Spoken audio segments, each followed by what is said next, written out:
Okay, so today I'm going to re-explore a concept that I've talked about a lot in the past, the Nearness Postulate. I did do an episode on this, one of the first episodes I think on here, episode 2, 2.5, something like that. I just kind of looked back to make sure that I'm not reusing the name, but this isn't like a full formal episode, so I'll discuss other things too. But let's look at how the Nearness Postulate kind of vacates value. It's the sort of thing like I could tell a story. I once got blocked by somebody on Facebook for evoking the Nearness Postulate, not by name, of course, because they wouldn't know what it is, because this whole absolutist philosophy is my own creation and kind of obscure, but the concept, right? So pretend you're talking to somebody, just objectively or whatever, and what you're doing is you're saying, like, you identify their basis of value. The only reason why you care about your family is because you happen to be born into that family. You didn't choose to do that. You happen to be around them and exposed to them a lot. So if you had been born in a different family and exposed to them instead, right, you might value them. Sure, there are some better and worse family members, but like the whole basis is kind of shallow. So you say the most absolute emphasis that people place on relationships and what they value is actually based on nothing, right? It's based on the fact that you didn't choose any of it. So it's almost like a defense mechanism. It's not that you value it so much, therefore it's a strong basis, that's why you insist upon it. It's the opposite. It's like there is no basis of value at all, right? It's something you didn't even choose, and so now you have to place some idyllic kind of emphasis and act like, oh, it's some kind of special thing and it's meant to be, right? Whenever people struggle to do that, whenever you see like some gratification from it or like some flowery kind of emphasis to it, that just shows you as a contrived state. So for example, like morality is treated the same way, right? It's not because it is absolute that people fluff it up and try to glorify it, and it's reinforced through social means and the media and everything else. It's the fact that it's not absolute, that it's not real. That's why people do that, or that's why that needs to be done. So you have to be wary of that. The more flowery or sort of idyllic something is presented to be, pretend it's absolute, the less it actually is, right? The expression I had for that was like, that necessary invalid, meaning like the fact that something's necessary shows you it's not actually true, right? The fact that you almost have to remind yourself, right? Oh, we have to pray to God every day, but if he's there doing his thing, then why is it necessary? Why do we have to worship it? Or like with love, even, oh, I love you, you have to keep saying it almost to remind yourself. But if you really do, if it was an absolute, then you wouldn't need to do it, right? You don't need to say every day, oh, I need to breathe oxygen, right? It just happens. It's just necessary, right? So things that are actually true and objective and self-evident don't require any sort of external reinforcement or social contrivance, right? They're just true. They speak for themselves. So all of these things are artificial. Now they can serve a certain functional basis, and you can always consider that, like, okay, maybe it's useful to pretend these things, but from an absolutist point of view, like what I talk about, you wouldn't pretend that. That's the thing. And it's hard for people to deal with that cognitive dissonance then. It's like, oh, we're only doing this because we pretend, or even you wouldn't pretend. We're doing this because it's functional. Like we have laws to prevent people from killing each other because we don't want to die ourselves. And there's nothing more to it than that, right? But it's harder to control people than like that way. It's easier to say, oh no, it's meant to be, and human life is sacred and precious. And like, of course we're going to say that because we're human beings, right? But that's not a real basis. It's a functional thing, like, okay, it's useful for us to do that, and we can agree on that usefulness, but there's nothing more to it than that. We try to create this flowery, idyllic kind of perspective that, oh, it's special and it's sacred, and there's none of that is actually real, right? It would be the same, right? Like, think about some hypothetical other alien species, or, hey, Iron, how's it going? Wouldn't they say the same thing, like, oh, alien life is sacred, whatever the species is? Or if it was animals were self-aware and intelligent enough, they would say the same thing. So you have to be weary of those sort of human-centric points of view that, like, oh, the basis of value is human beings value human beings because they're human beings. That's not a real objective criteria, right? That's anything but. It's kind of arbitrary, right? So you kind of get controlled by that, and you sort of, yeah, I'm in Syracuse. Hey Jace, how's it going? So yeah, that's important to consider, and you might think it's a good thing, like, oh, we should all just pretend and suspend our critical thinking, but that isn't something that should be necessary from an objective absolutist point of view, or even more to the point, it leads to a lot of ways that you're controlled, right? Like, so for example, let me show this with amalgam theory. So, like the value of other people. You say, oh, why do we do things a certain way in society? We do it because we care about other people and it's a nice thing to do, or something like that, right?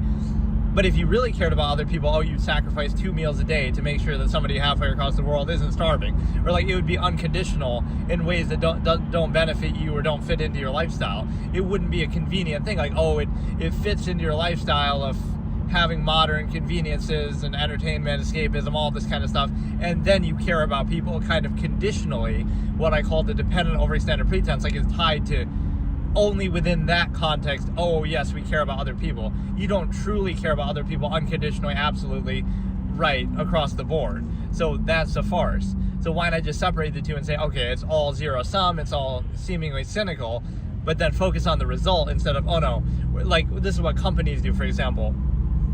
They'll have like a social cause, oh, we're donating money to charity, or oh, we're doing some whatever, right? Gillette doing that razor commercial that, oh, against domestic violence or whatever it is, right? They have some cause, but why are the two tied together, right? Why not value that thing inherently and value the product inherently instead of subverting the process? You're trying to say, oh, we're going to buy this razor or this product because of something that doesn't have to do with the actual quality of the product. Why can't it be more direct? Okay, buy the product because it's the best product, and support a cause, separately because you support the cause, right? Don't tie the two together. Don't use this. And on a more basic level, you would say that like in sales and stuff, oh, I'm going to go to this restaurant because of how nice they are. No, what about the quality of the food? And it should be just on that.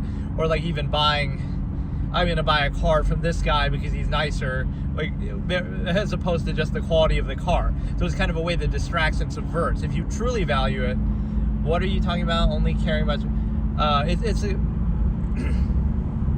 it's kind of a basis of value argument that I've talked about. So the core idea of it I call the nearness postulate, which basically is only caring about yourself. What do you think people think about what you're explaining? I'm not sure. I guess they can chime in the comments. But no, the nearness postulate, like, oh, the only reason why you value your family is because you happen to be born, right? You don't even choose it. Or like a better example is sometimes the lover. Like, oh, you meet your wife in high school, right? Or your workplace or your local environment. So it's defined by your local geography, which is fine and there's nothing wrong with it, but then it raises the question of the false absolute, right? Is it simply, oh, you meet somebody in your local environment, okay, that's fine, and then you engage in, relationship, but the qualifier would be, oh, is it absolute, like it's love, it's a soulmate, it's meant to be, it's something idyllic. Now that's contradicted by the fact, I'm far away from that, though you're in fourth, oh, I see. Now, what happens with that is, it can't be posed as an absolute, and the reason why is because you saw how it came to be. It came to be in a way that's not absolute. Like, oh, they just happen to live in the same area, they happen to go to the same school, they happen to work the same job, whatever it is. So you can trace back the origin point. So if the origin point is arbitrary or subjective or limited or narrow or based on some kind of physical limitation factor like geography, then you say, oh, if you lived in a different area, you would just end up with somebody there. Or so you might choose of the choices in that area, but still, like, you haven't interacted with all 8 billion people on the planet to be able to determine, oh, that's the only one for me and that's my soulmate, right? So it's a convenient way to gratify people and act like, to get them to limit themselves and act like it's absolute, to ward off cognitive dissonance and other options that they might have and higher standards.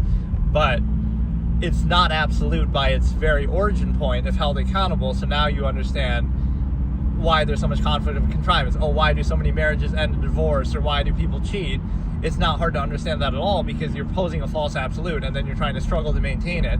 The main issue there being the contest of contrivance, where it's keeping up appearances, right? So you're trying to keep up the illusion that it's absolute, even though you can see very clearly that it's not.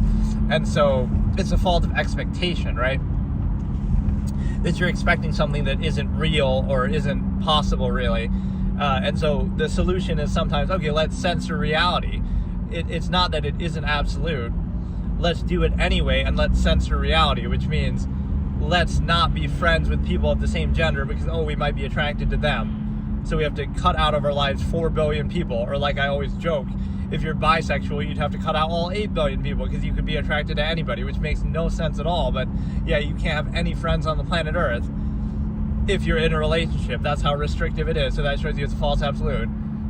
Or that it's, obviously that contradicts it. So why should you need to do that? So it's easy to pretend something is absolute when you have this qualifier like, oh, it's absolute, but you can't be friends with 4 billion people or 8 billion people. And oh, it's absolute, but you have to do all these ritualistic things, repetitive things. It's absolute, but you have to...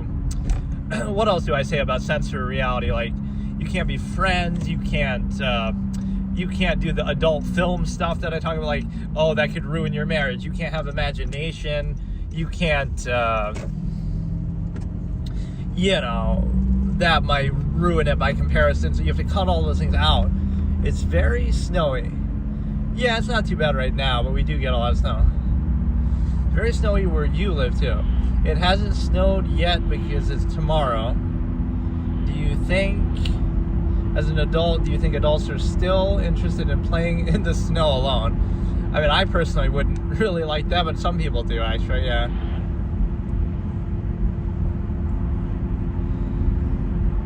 Yeah, I don't think age has to do with that. I mean, anybody can mess around in the snow or play, like, snow sports, snowboarding and whatnot.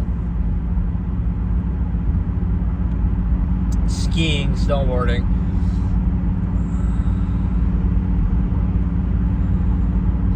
But yeah, okay, it's a situation where... I forgot what I was saying at the beginning there. I was on some other tangent that... well, whatever. The base of value is sort of restrictive and limited, and you can trace the origin point. So the things that are most emphasized are actually... have the least basis to them, or rather it's a contrivance, right? We can pretend morality is absolute if we constantly uphold it and contrive it, but the fact that we have to do that shows you it's not. Right, so the functional basis is there and it's clear. Like, okay, it could be useful to do this, to have a law not to kill each other, whatever, but it's not absolute. And it's so not absolute that, again, people can still do it and unfortunately still do it, right? Or, like, even... see, because that's one of the problems, like, with religion, right? Whenever I have this debate with people, it's like, they'll say, oh, God is absolute or whatever, and God says thou shalt not do this and that, right? But then people do it anyway, so then what do they attribute that to? Oh, the devil made them do it then. But that means that God's not all-powerful then, or that he's playing some kind of game, he's kind of toying with you, he's testing you, right? Like, so he'll say, oh, don't do this thing, and he's all-powerful, and he could prevent you from doing it if he wanted, but he won't prevent you from doing it, and so now you have to try to explain it away. Right, so it's a false absolute. It's the same way that society works with contrivance response.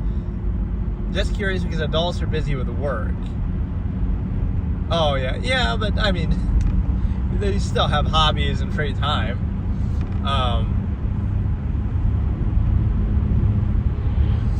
But, yeah, it's a situation where...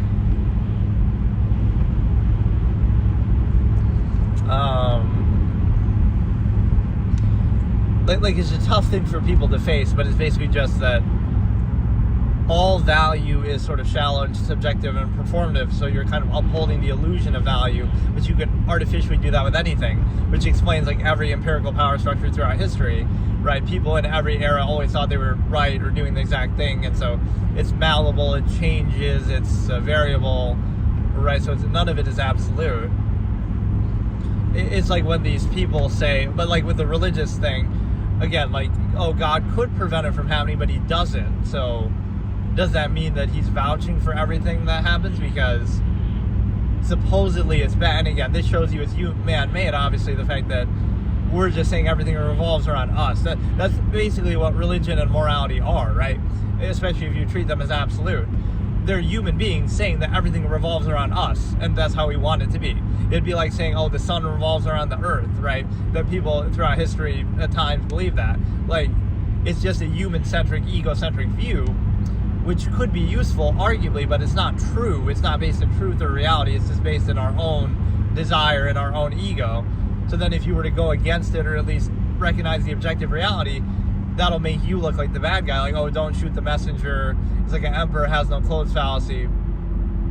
Like, oh, you're pretending, everyone pretends something that they want to be true, and then you're the one person who doesn't pretend, so this is what I call the false, you're defined by not doing something rather than doing it, right? So that shows you it's a contrived state.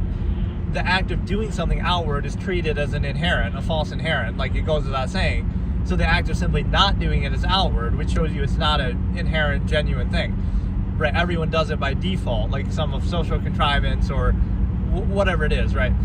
Sometimes religion is posed that way, like, oh, you're an atheist. Like, there's no such thing as an atheist. Everybody's an atheist when they're born. Like, are you a specific religion? Which specific religion do you believe? And that's an outward thing, right? But you pose it as a false absolute inherent, and then you define people by basically by not doing it. You're defined by not doing something rather than doing something, which is a fallacy, right? Because think about that. You don't do a lot of things. Right now, you're not doing everything. Like, oh, right now I'm talking and I'm driving. So you can say, oh, I'm not riding a horse, so I'm a non-horse rider. And oh, I'm not tripping and falling, and I'm not a gymnast, and I'm not playing basketball, and I'm not. You wouldn't go through everything I'm not doing. You would say what I am doing, right? So again, atheist makes no sense because, oh yeah, this person's not a Christian, and they don't believe in Hinduism, and they don't believe in pagan gods, and they don't believe. No, you can't do that, right? Like they're an inherent human being who simply again, you're born like that, and then you can choose to believe something if you want, but that's the outward practice, right? Don't get it twisted with the false inherent. So, and again, that's where the burden is on the claim maker is such a strong point of, then it becomes your claim. You have to make the argument for what your religion is or why, whatever, exists. Whereas the neutral kind of objective reality is something that people don't want to acknowledge is human beings are flawed and imperfect and ignorant, and like, we're not gods ourselves. So this notion of, like, especially thousands of years ago, that would have been the problem in the argument too. Now at least we have a decent amount of science and technology, but imagine when people were saying this thousands of years ago, what would the argument have been then? It would have been, oh, you can't explain exactly how the universe works and where it came from? Yeah, like, why should you be able to do that? This is before we even had modern technology, which still isn't sufficient to do that. But of course, thousands of years ago, you would have lost the argument, I guess, because you would have said, I don't know, because I'm an ignorant human being. We're just animals with slightly greater self-awareness, intelligence. We don't have all the answers to everything in the universe, of course. And again, even thousands of years ago, where we had even less technology and knowledge than we do now. But you would have had to answer that question, I guess. And if not, oh, it was God who did it. So think about how foolish that seems now in retrospect. All these things that we know now that people didn't know thousands of years ago, but somehow they knew that, oh, it was God and it was this and that. They knew that then, even though, right, they didn't know a lot of the scientific facts that we know now, which would obviously easily contradict a lot of those things. But that shows you right there. So it's this desire for false certainty, desire for a false absolute, right, gives you peace of mind. It's a very human-centric, egocentric basis. But yeah, the nearness postulate is a pretty commonly used concept in all my talks, and it's, I tell that story, it's pretty funny. I got blocked on Facebook for evoking the nearness postulate on somebody. Like, basically the point is that it's not something that people want to face, but like, go up to somebody and test this theory, right? Say like, oh, you're only with your boyfriend because you happen to go to the same school, or you happen to work at the same job, or you happen to live in the same area, right? You're only with your soulmate, supposedly. And so that makes it shallow in a way, because you show, oh, it's not absolute, it's just you happen to live in the same geographical area, so therefore, right, if you didn't, that would have been all it took, and it's convenience and it's nearness, right? That's your base of value, so it's anything but absolute, right? You didn't go and meet everybody all around the world and go to every country and interact with every person and then decide, oh, this one person is, is the one for me. That's not the criteria. It's not credible. So you're treating it as an absolute, even though the origin point is arbitrary and subjective and limited in scope.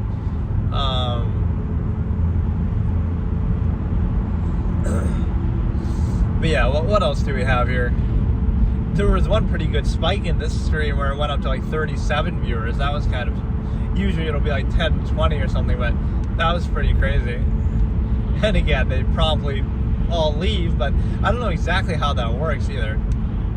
It might be like somebody's stream ends and then it puts everybody in that stream into another one, kind of like rating, but I don't think anybody's actually actively doing that. It's just more random. Or again, people are just kind of scrolling through.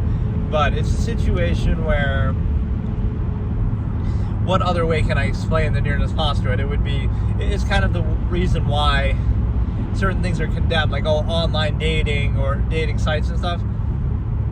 People would say, back in our day we used to go out with the local girl at the diner or something like that. And the problem with that is the fact that, you can still do that, but you have more options now, other options. So it's like, you're desensitized or something. But you have the option to speak to billions of people around the world versus just whoever's in your local environment. So what it really shows you is, it's not desensitization, it's just higher standards, it's just more options. And so if that invalidates the previous options that you otherwise would have had to settle for by giving you more options or better options, right, what does that show? So it's like the older generation not wanting to admit that, like, they didn't have the option to do that, so it's somehow a bad thing. It's kind of like how a collective mass is controlled in a general sense, like, if some celebrity is sleeping around with all these people and whatever, being promiscuous, that's a bad thing, that makes them a bad person. Even if they're enjoying it and it's consensual and everybody's happy and whatever, that's a bad thing just because the ordinary person can't do that. So we pretend. We don't just say, we would like to do that, but we don't have the means to do it or opportunity to do it. But no, it's a bad thing, and we feel gratified and glorified, right? It's a good way to train people as if they're animals, in the sense of, it's a good thing, and it makes you a good person to be limited and restricted in the same way that you value things in a halfway, reduced to a half-mass state. So it's a great trick, but it's pretty obvious if you think about it. So what else do we have here? Again, the theme of all this is always objectivity, that you're looking at things, look at the actual reality, and if that's a threat to your contrivance state, then maybe the contrivance state is the issue, not the objectivity, right? Don't blame your eyes for what they see. Don't blame thinking for what it reveals about the contrivance state. And what is always telling with that is the specific contrivance state. Like, okay, maybe there's certain things you would concede, but every era of human history thought that it was right, or its way was the only way. So what are the chances that this way is actually the only way? No, it's just arbitrary. It just happens to be the one that you settle on now because of technology or whatever the state of the era is, but there's no actual qualified basis for it. It's just kind of, I don't know. So yeah, what else can I say about that? Basically just, it's a shallow basis of value. You can look at the origin point. You can look at the expectation versus the reality, the expectation of an absolute versus the reality in front of you. You have to hold things accountable, especially in that way. So that's where, like I always say, all conflict is self-created, in the sense that, you're able to, again, you put yourself in that. You could just choose many things, right? Let's look within the stimuli acme context, like relationships and stuff. Okay, you could just not be in a relationship at all. Or you could be in open relationships, or you could be, whatever it is that you do, casual, stuff like that. So when you put yourself in a relationship with one other person and limit yourself to that, you're creating this false absolute expectation, and now any conflict with that is self-created, because you're saying, you're posing an absolute, but it's not absolute, so now you'll constantly struggle with that. You'll break up, you'll have divorces, high divorce rate, you'll have, cheating, whatever, other fights and conflicts. So you're creating that because it's subjectively not absolute, right? So it's kind of funny because, right, like nothing disproves an absolute within this contrivance state. So you'd say, over 50% of marriages end in divorce. Also, marriages are absolute and they're soulmate and it's meant to be and it's love, and like even the word love is used like that in a very non-credible way. It'll be like, it's love, it's meant to be, and then you say, I love you, and back and forth, right, in a relationship. Then you break up and you say, they're just not the one for me. But you were saying the word I love you. So in other words, either you're not credible and you're using it wrong, or the word itself has no meaning because you would throw it out like it's nothing, and then that relationship doesn't work out, but you still said it. So now what does that mean? Now you'll say it again in the next relationship. So you're cheapening the meaning of it. It's supposedly an absolute and it's supposed to be meaningful, but it's obviously not in practice because you're just throwing it out like it's nothing. So at what point is there accountability, right? You say, okay, I'm going to grant the absolute, but then right? Something doesn't work out. So now is it no longer absolute? No. Oh, it's just, again, the emperor has no clothes fallacy. Oh, you just didn't find the right one, so it's your fault, right? It is still absolute, but it's only absolute when you find the right one, and every other person you're with doesn't count, right? Again, the same way that God would be used, like, oh, God is absolute, but we try to explain away inconsistencies and say, well, it's somehow, right? Like, I don't know how people would even explain it, but it's like, oh, God says don't kill people, and then people kill people, and then it's like, well, but they're a bad person and they're going to hell. But it's like, but that's still, if God is saying that, then why does God allow it in the first place, right? You would prevent it, you wouldn't allow, you wouldn't create us with the capacity to do that. So, right, it leaves a hole in the logic of, it is an absolute no matter what, but it's a non-accountable false absolute because anything that contradicts it is dismissed or explained away, right? Rather than it just wouldn't exist, because it would be, if it was absolute, that would speak for itself. So it's this weird, like, ex post facto justification that, again, on one hand, you're supposed to treat it as it's absolute and unquestionable. On the other hand, you constantly see contradictions of how it's not. Like, that's where a lot of humor comes from, is kind of exposing that contradiction, but then, accepting it anyway, accepting the contrived state that you're in anyway, right? So you pretend it's absolute even though you don't know it's not, and then comedy, it makes you kind of laugh almost in discomfort that you would say, that you realize it's not absolute, you have it exposed to you, so they're kind of laughing at you, not with you, but then, you just go along with it anyway because you're indoctrinated and that's the society you're in, so it doesn't matter, right?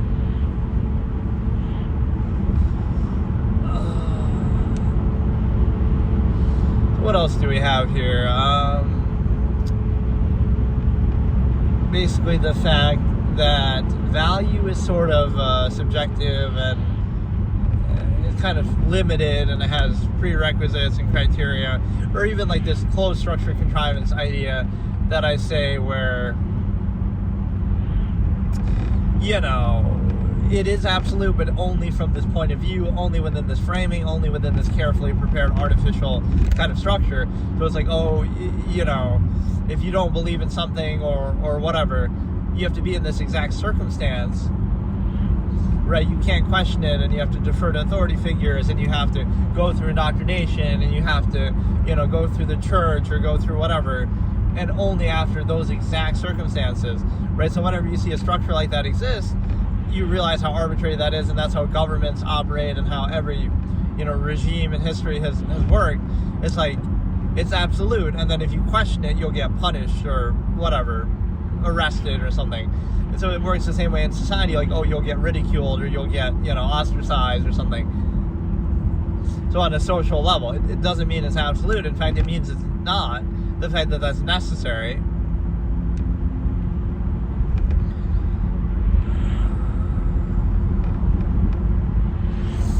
So what else can I say? Just the base of value is arbitrary, the origin point is lacking, or is arbitrary, kind of things you value that you don't choose, even like traditions and stuff, kind of they're preconceived, but if you were to come up with a new holiday, nobody's going to follow it, they'll question it, they'll critically think about it, but you don't think about the ones that are already established just because they're preconceived, right? So you realize how arbitrary it is, but you just do it anyway mindlessly.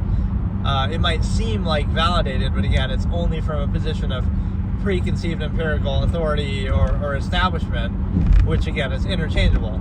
So if Halloween wasn't established and I introduced it to you now, we should go on this random day and dress up, you would ridicule it if you thought about it critically, or if somebody's never heard about it or been exposed to it. Right, so you're using like this preconceived basis, something that you're familiar with, established, indoctrinated to, that's valuable, something that you're not is bad, right? So it shows you it's sort of arbitrary, and you sort of settle on something just because. By that logic, every day of the year could be some holiday, or no day could be, or they could be different, or again, the absolutist would look at it that way. Like every day could be whatever you choose it to be, instead of like, oh, even being free of contrivance requires the permission of contrivance. Like, so you might think, oh, that's like something you're choosing, but even that's like, you know, even doing something outside of the norm of your everyday life has to, oh, you can only do it when society permits you to do it. If you were to do that same thing any other day, oh, that's somehow a bad thing, or you'd be ridiculed for it. So even freedom from the contrivance state is only granted by permission from contrivance.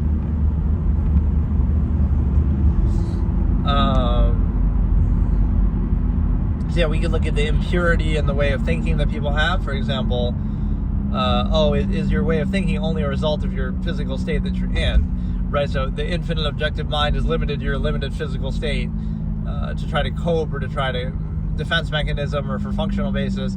So it's impure in that sense, right? People are subjective and not credible because you are, or at least that's the general thing, like you can be objective, like kind of what I'm doing now, right? What I'm saying now has nothing to do with anything. Even then people try to attribute, like in my physical state, people try to attribute it, like, oh, you're saying that because of something, right? Oh, it could be something in your childhood or some influence or some incentive you have.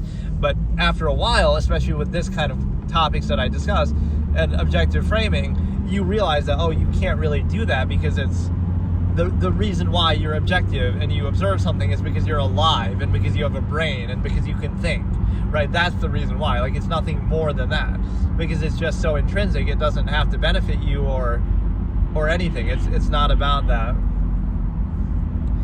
right? You can observe something in contrast to your contrivance state that you're a part of, ergo realizing it's a contrivance state in the first place. But the point is that cognitive dissonance is strong, so you say, you know, do it like that, where do you mold and limit your mind and your perspective and your way of thinking and what you value and everything to acquiesce to the contrivance state? Like, oh, you have to do this job, so therefore you think a certain way because of that job. Or, oh, you know, these are the habits that are common in your society, so you kind of mold your mind to match that, which has nothing to do with your own individual preference or capability or even any objective inherent truth. It's a functional basis in reaction to that, so very impure, right? People are always trying to reinforce their worldview, confirmation bias, not actual objective observation or truth, right? So it's kind of arbitrary, subjective, myopic, selective. And the other point is the fact that basically, that'll have to be an IRL idea. We make snow angels in the snow. Like that guy that he was talking about. Do adults like to do that? But yeah, it's a situation where I don't know. Basically, impure or non-credible perspective that allows you to be indoctrinated in any contrivance states, and you know, even things that you think you value, like hobbies and stuff. Oh, that you like escapism and entertainment only in reaction to the cognitive dissonance of the contrivance state. There's a way to distract you, and if you're reduced to a human function, and then whatever zero-sum functionalism, and then you treat it as an absolute, and then you don't think objectively about it. When you have free time, you distract yourself and dumb yourself down. So it's still an imbalance over compensation. You go from one extreme, opposing a false absolute and not being reduced to an unthinking state, and you go from that to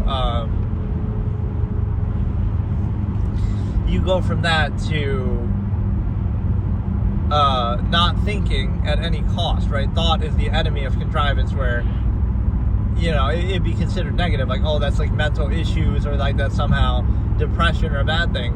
Yeah, to objectively actually think is a bad thing. So even being alone, instead of having constant social contrivance to act as anti-thought and kind of counter your thinking, right, and reduce it to structure and whatever, right, that's somehow positive. So not thinking is a good thing, and thinking is a bad thing, or only thinking in contrivance, functional, kind of half-mass terms, not objectively, not inherently. Those are bad things. Not that it reveals the negatives of contrivance and inconsistency, and how the specified contrivance state is not absolute, uniform, right, lead to the human variable. It's very preconceived how the contrivance state works, and so now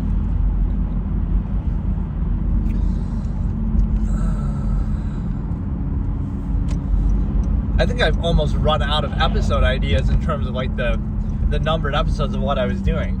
I could still do some other parts of some of them, but I don't know. I feel like I covered most of the terms, right?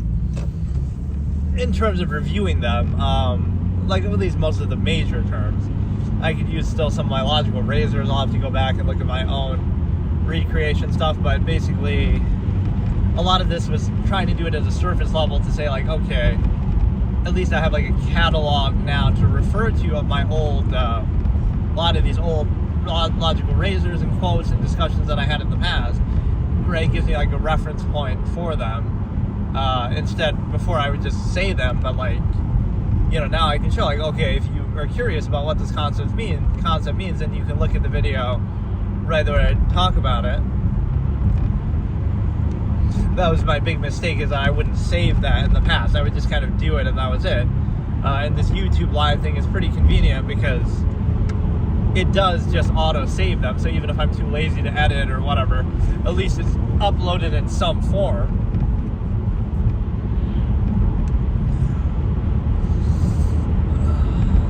Yeah, I've enjoyed doing these, but it's also a little bit not the highest quality, especially with how noisy my car is, that it kind of messes up the audio a bit, but it seems like people can hear me. It's just kind of not always the best quality, which again, it wouldn't always sound like this if your car was a little quieter or better, but it's a good car, but it's just getting older now. Yeah, that's one element of contrivance too, is it always outwardly insists, so it's always trying to watch you and everything you do, and kind of, there's that fallacy that I point out, like, oh, you know, society's not out to get you, or people aren't out to get you, but they will watch every single thing you do and monitor everything and, you know, inhibit everything, and you need permission and permits, and, you know, they're constantly watching everything you do and judging it and, you know, critiquing it, and, you know, they're kind of aimless themselves, so it shows you a lack of measure and purpose that they have. So they need reinforcement through externality, even if it's negative, like, you know, feeling better about themselves by criticizing you or other people or whatever, and then you understand that,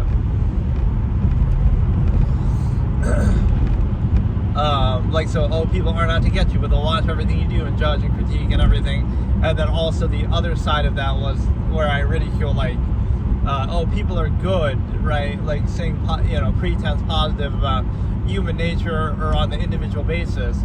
And what that means is you pretend that, but then you also realize that, oh, everything in your whole life in society is inhibited because you assume that people aren't good. So you have to abide by all these things, rules, structures, even guilty until proven innocent, kind of by social standards, like, you need locks on your doors in your car, and you need all these security system or whatever it is that you need, but you're on the flip side, you're trying to say, oh, but people are good and pretense of positive and whatever. Like, which is it then? If people are good, then you shouldn't need those things, and we can self-govern, right? But you can't have it both ways. Oh, people are good, but then also we assume that they're bad because we, you know, our whole base of society assumes that. So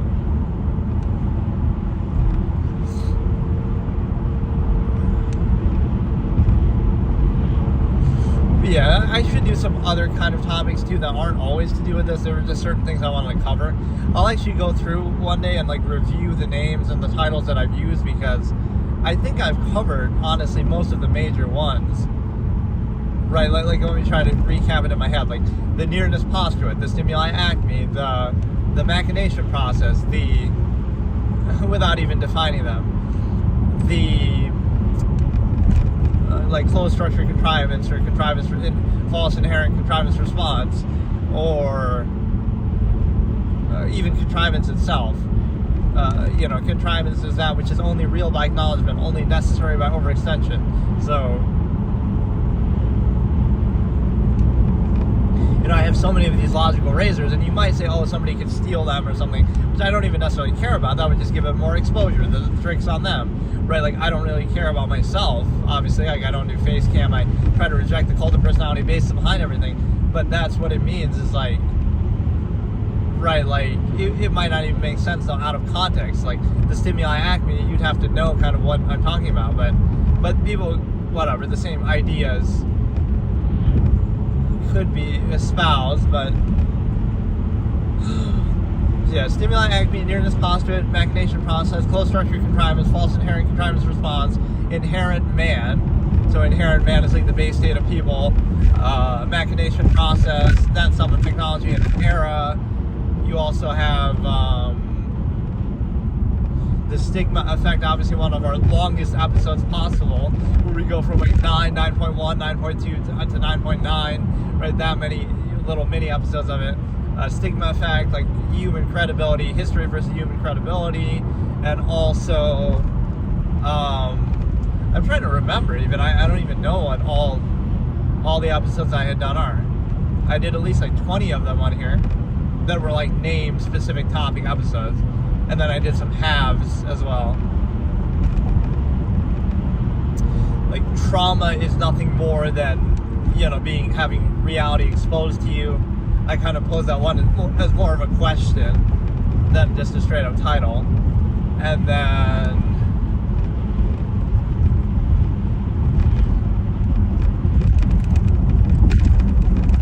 some of them I'd probably just use logical razors in too.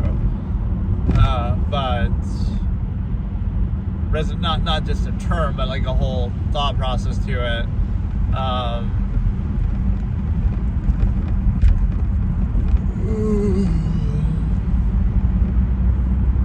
But that shows you like the wealth of ideas I have to draw upon at any time. It's like these concepts or something. That's what a thought process is, right? Like it's not just like, oh, you say something in a lukewarm kind of basic way, like, oh, that's kind of cool or whatever. No, you say it in like a long form, fully fleshed out, right? Like pretend you're reviewing a movie or something. There's a difference between saying, oh, that was kind of cool, that was a cool moment, I like that was interesting. It's a difference between that and saying like, okay, I'm going to compare it to other moments from other movies, or I'm going to, you know, delve into it in great depth and detail and analyze it, come up with theories. And so that's the difference. The long form postulate is what I'm kind of describing, and that's one of them.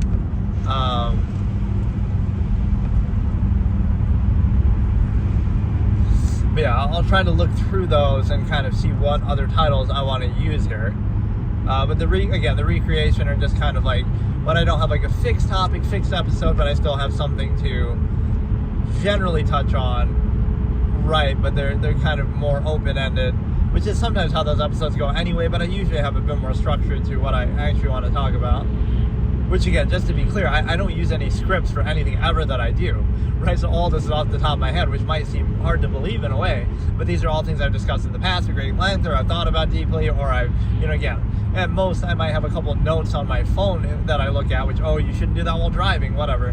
But even that, like this episode, I didn't do that at all, but at most I might have like a couple different little pointers of what I want to touch on, but not, you know, it's never like a full script.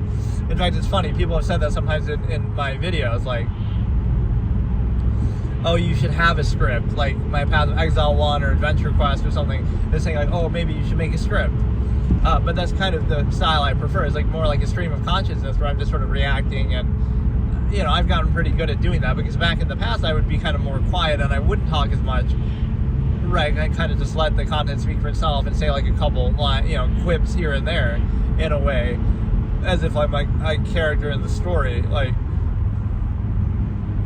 But yeah, I've become more like that, where it's just sort of stream of consciousness, but with like a general, I don't know, like a general self-awareness or kind of theme to what I'm doing. Right, because that's my whole thing, like when I'm doing games or something, or maybe anything, even in life, is like immersion. It's not about, I don't know, like there's no intent aside from just like getting immersed and really delving into it. So whether it's good or not, it's like, it's kind of like what I say, oh, you should read all the flavor text or something. If you're going to do it, then do it. If not, then don't, like kind of don't, right, if you're going to skip stuff or whatever, then it's not worth doing at all. Do it fully or don't do it at all, kind of.